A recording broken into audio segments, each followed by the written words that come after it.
छठ भीड़ भइल बावे भारी, जल्दी से आव जाने होई तैयारी। आज हो छठ भीड़ भइल बावे भारी, जल्दी से आव जाना होई तैयारी। तुमसे मिलने को दिल घबराया है,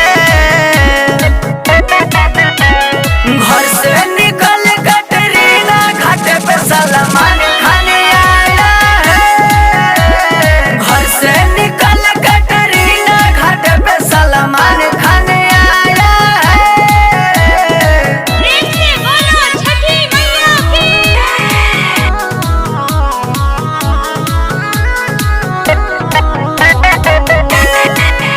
सलमान खान आया है।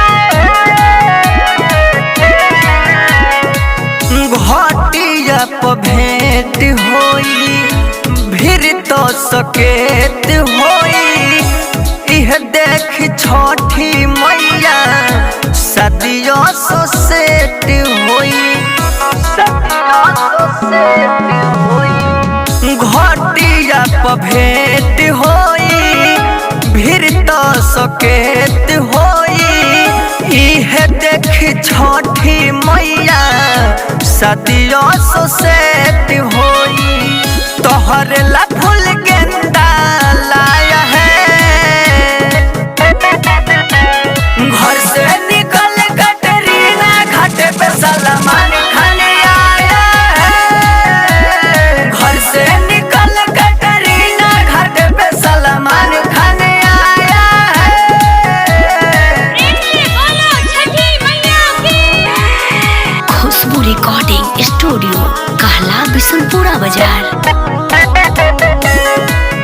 सलमान खान आया है। मन जिस मन मोही से धीर न धराई हो, जल्दी से आजा सोए अर्घा दियाई हो, अर्घा दियाई हो।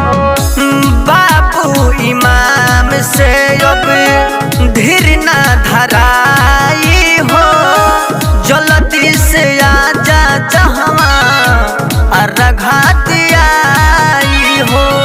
गुड सोन भी दौड़ा लेके आया है, घर से निकल कटरीना घाट पे सलमान खान आया है।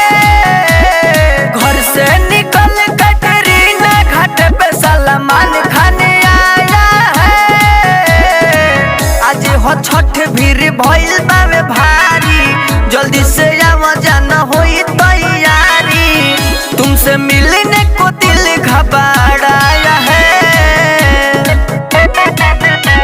घर से निकल कटरीना घाट पे सलमान खान